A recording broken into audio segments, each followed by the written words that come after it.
साई नमो नमः श्री साई। ஓம் சாய்ராம். சாய் என்பர்கள் அனைவருக்கும் சாயப்பாவின் அன்பும் ஆசீர்வாதமும் கிடைக்க மனதார பிரார்த்தனை செய்கிறேன். என் செல்லமே, வெகு நாட்களாக நிறைவேறாமல் இருக்கும் ஒரு காரியம் கைகூடி வரப்போகிறது. நீ துயரத்திலிருந்து விடுபடப் போகிறாய். வீணாக வருத்தப்படுவதை தவிர்த்து விடு. உன் வாழ்க்கைக்கு நானே பாதுகாப்பு. ஒரு நல்ல வாழ்க்கையை உனக்கு நான் அளிப்பேன். வருத்தப்படாமல் பொறுமையாக இரு. முன்பு செய்த கர்ம வினையின் காரணமாக இப்போது அனுபவித்து வருகின்றாய். பல இழப்புகள், உறவுகளிடத்தில் அவமரியாதை, பல எதிர்ப்புகள், அனுபவித்த கஷ்டங்கள், சொல்ல வார்த்தைகள் இல்லை. உனது வாழ்க்கை தரத்தை நிர்ணயிக்கப் போவது நான் தான். உன் வாழ்க்கை தரத்தை மாற்றி அமைப்பது என்னுடைய பொறுப்பு. உன்னுடைய வம்சமே வந்து செழித்து வாழ இருக்கின்றது. நான் உனக்கு அள்ளி அள்ளி தரப்போகின்றேன். வெளியில் காட்டிக்கொள்ளாமல் இருக்கும் உன்னுடைய நற்குணம் எனக்கு பிடித்திருக்கின்றது. உன்னை பாதுகாத்து கரை சேர்ப்பது என்னுடைய பொறுப்பு. தன்னம்பிக்கையை இழந்து விடாதே. நான் இருக்கின்றேன். உனக்கான இலக்கை நோக்கி போய்கொண்டே இரு. உனக்கு எப்போதும் துணையாக நான் இருப்பேன். நீ இழந்து போனதையும் தொலைத்து விட்டதையும் நான் அறிந்திருக்கின்றேன். என் கண்கள் காணாமல் எதுவும் நடக்க முடியுமா? இருந்தும் நான் மௌனமாக இருப்பதற்கு காரணம் தெரியுமா? அவை உனக்கு நன்மை விளைவிக்கும் என்பதனால்தான் பிற்காலத்தில் பெரும் பலனோடும் ஆசீர்வாதத்தோடும் மீண்டும் உன்னிடமே வந்து சேரும் என்பதனை நான் தீர்க்கமாக அறிந்திருப்பதால் தான் உன்னை சுற்றி எந்த நிகழ்வுகள் நடந்தாலும் அதை உனக்குள் எதிர்மறையாக நீ எடுத்துக்கொள்ளாதே. எல்லா நிகழ்வுகளோடும் உன் வாழ்வை நீ பொருத்தி கொள்ளாதே. ஆனால் உணர்ந்து கொள், செய்யும் வினைகள் எல்லாம் திரும்ப வரும் என்று. அதனால் நல்ல வினைகளை தேர்ந்தெடுத்து செய். தீய வினைகளை குறைத்து கொண்டு வா. நேர்மறை எண்ணங்களை உனக்கு துணையாக கொண்டு நடந்து செல். எல்லாவற்றையும் உன்னிப்பாக கவனி. உனக்கான வாய்ப்பு சிலவற்றில் ஒளிந்து இருக்கும். அதை உனக்கு நான் உணர்த்துவேன். அதை பற்றி கொண்டு நீ மேலே வருவாய். நம்பிக்கையோடு இரு. தைரியமும் தன்னம்பிக்கையும் தான் உன்னுடைய ஆயுதம். அதை ஏந்தி நிற்பாய்.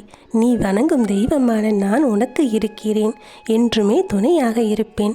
பற்றுகள் எல்லாம் போன பிறகு தெரிய வரும் உண்மை சொரூபம் ஒன்றினால்தான் ஒருவனுக்கு நிரந்தர ஆனந்தம் உண்டாகும். கஷ்ட நஷ்டங்கள் என்பது வாழ்வின் ஒரு பகுதிதான் என்பதை தீர்க்கமாக புரிந்து கொள். அதுவே வாழ்க்கை கிடையாது. நீ விரும்பும் லட்சியத்தில் வெற்றி கிடைக்கும் வரை ஓயக்கூடாது என்ற உறுதி நெஞ்சில் நிலைத்திருக்க வேண்டும். அப்போதுதான் உன்னால் சுடர்விட்டு பிரகாசிக்க முடியும். யார் உன்னை என்ன சொல்லி திட்டினாலும் அது உன்னை தீண்டாது. தீண்டவும் நான் விடமாட்டேன். இரவும் பகலும் எப்பொழுதெல்லாம் நேரம் கிடைக்கின்றதோ, எவன் ஒருவன் என்னை பற்றி நினைத்து வருகின்றானோ அவன் இனிப்பும் சர்க்கரையும் போல, அலையும் கடலும் போல, கண்ணும் மொழியும் போல என்னுடைய முழுமையாக இணைந்திருப்பான். அப்படிப்பட்டவன் எதற்குமே பயப்பட வேண்டிய அவசியமில்லை. உன் வாழ்வில் நிகழ்பவை, இனி நிகழக்கூடியவை, இனி உன் வாழ்வில் நிகழும் அனைத்து செயல்களுக்கும் நானே பொறுப்பாக இருப்பேன். உன் கடமைகளில் மட்டும் கவனம் செலுத்து. கனவிலும் நீ நினைக்காத வாழ்வை நான் உனக்கு அமைத்து தருவேன். உலக விஷயங்களில் பற்று என்பதே அனைத்தின் தொடக்கமும் என்பதை உணர்ந்து அவைகளின் மேல் பற்று வைக்காமல் வாழ்வதே ஆன்மீக பயிற்சியின் முதல் படி. உள்ளதை உள்ளபடி பார்க்க வேண்டும் என்றால் பார்ப்பவர்களும் பார்க்கப்படும் பொருளுக்கும் இடையில் திரை போன்று எதுவும் இருக்கக்கூடாது. தற்போது நம் மனது ஒரு திரை போன்று இருப்பதால் தான் நாம் பார்ப்பது எதுவும் அதை உள்ளே செல்ல அனுமதிப்பது கிடையாது. சொத்து சேர்த்து வைக்காவிட்டாலும் பரவாயில்லை. எவர் குடும்பத்தையும் கெடுத்து பாவத்தை சேர்க்காமல் வாழ்ந்து மறைய வேண்டும். ஏனென்றால் சுமக்கப் போவது நம்முடைய வாரிசுகள் தான். எவ்வளவு தோல்விகளை நீ சந்தித்தாயோ அவை அனைத்தையும் ஜெயிக்கப் போகின்றாய். நான் உனது நிழலாக கூடவே வருவேன். துன்பம் வந்த போது கூட என் மீது நம்பிக்கை குறைவுபடாமல் இருந்தால் அவர்களுக்கு என் உதவி கண்டிப்பாக கிடைக்கும். உன்னுடைய வாழ்க்கையில் உன் மனதிற்கு பயம் தோன்றும் நேரம் உன் எதிர்மறை எண்ணங்களால் மட்டுமே வாழ்க்கையை நினைத்து அதன் பொறுப்பை நினைத்து அது சரியாக நடக்குமா என்ற பயம், அதுவே உன் வேலையில் தடங்களை ஏற்படுத்துகின்றது. இனிமேல் எதற்காகவும் பயப்படாதே. உன்னை தேடி வந்த வாய்ப்புகள் எல்லாம் நான் உனக்கு கொடுத்த வாய்ப்புகள். அதை நீ மனதார ஏற்றுக்கொள். நிச்சயம் அதில் நீ வெற்றி பெறுவாய். உனக்கான வாயிற்படியை நான் உனக்கு கொடுத்து விட்டேன். அதில் பயணிக்க நீ தயாராக இரு. உனக்கு பக்கபலமாக உன் கையை பிடித்து உனக்கான வாழ்க்கையை நான் பிரகாசமாக மாற்றுவேன். என் நாமம் உன்னுடைய உள்ளத்திலும் என்னுடைய விபூதி உன் நெற்றியிலும் இருக்கும் வரை எந்த தீய சக்தியும் உன்னை நெருங்க முடியாது. உன்னுடைய பாரங்கள் அனைத்தையும் என் பாதத்தில் சமர்ப்பித்துவிடு. எதற்காகவும் கலங்காமல் தைரியமாக இரு. உன்னுடைய கர்ம வினைகளை உனக்கு பதில் நான் சுமக்கின்றேன். உன் செயல்களில் உன்னை விட நானே முன்னால் நிற்பேன். நீ விழிப்புணர்வு இன்று இருந்தாலும் நான் மிகவும் விழிப்போடு உன்னை முன்னின்று நடத்தி வைக்கின்றேன். என்னுடைய ஆசீர்வாதத்தால் இப்பிறவியில் நீ என்னை ஆராதிக்கின்றாய், என்னை வணங்குகின்றாய். அப்படி என்னை வணங்கும் நேரம் உனக்கு கிடைத்ததே ஒரு யோகம்தான். உன்னை பற்றி உனக்கு எதிராக யாராவது பேசினால் சற்றும் கலங்காமல் சென்றுவிடு. அவருடைய சொற்கள் உன் உடலை துளைத்து விட முடியாது. பிறருடைய செயல்கள் அவர்களையே பாதிக்கும், உன்னை அல்ல. உன்னுடைய செயல்கள் மட்டுமே உன்னை வந்து சேரும். என்னுடைய கதைகளையும் உபதேசங்களையும் கேட்பவர்களுக்கு நான் எப்போதுமே நல்லதை மட்டுமே செய்து தருவேன். அவர்களுடைய ஆசைகளை பூர்த்தி செய்வேன். என் குணநலங்களை, என் மகிமைகளை, என் லீலைகளை எப்போதும் நினைப்பவர்கள் தாமரை மலர் மீது வண்டு மொய்ப்பது போல அவர்கள் என்னிடம் இருந்தே பக்தியை வளர்த்து கொண்டே இருப்பார்கள். உன் கோரிக்கைகளை நிறைவேற்றி உன் பிரார்த்தனைகள் அனைத்திற்கும் பதில் கொடுப்பதற்காகவே நான் அவதரித்து வந்தவன் என்பதை உணர்ந்து கொள்வாய்.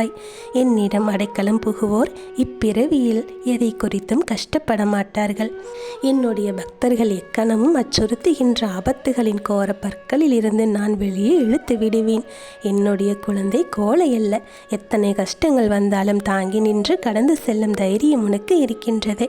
யார் உன்னோடு இருந்தாலும் இல்லாமல் போனாலும் உனக்கு துணையாக நீ வணங்கும் தெய்வம் நான் இருப்பேன்.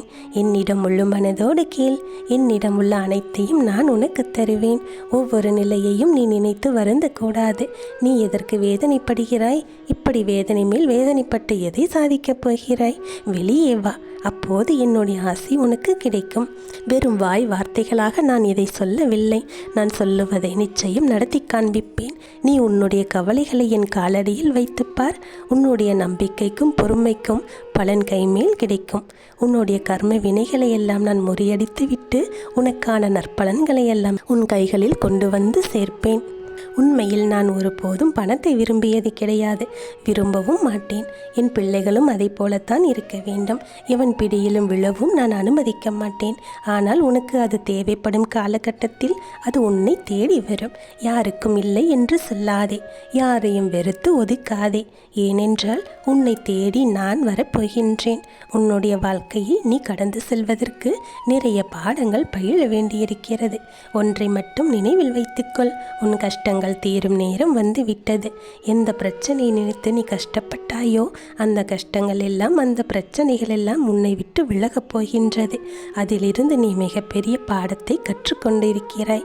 அந்த பாடங்கள் எல்லாம் உன்னுடைய வாழ்க்கைக்கு ஒரு வழிகாட்டியாக இருந்து கொண்டிருக்கின்றது. ஒரு நாள் நிச்சயம் விடியும். உனக்கு தேவையானதை எல்லாம் உன் வீடு தேடி தானே வந்து சேரும். உன்னை புரிந்து கொண்டு உன்னை விட்டு பிரிந்த உறவுகள் கூட உன்னை தேடி ஓடி வரும். நீ எதையும் வெளியே காட்டாதே. உனக்கான மிகப்பெரிய சொத்து உன்னுடைய நிம்மதிதான். என் ஆசீர்வாதம் பெற்ற அற்புதமான குழந்தை நீ. இனி உன் வாழ்வில் நடப்பவையாவும் நல்லதாகவே நடக்கும். நல்லதே நடக்கும். ஓம் சாய்ராம்.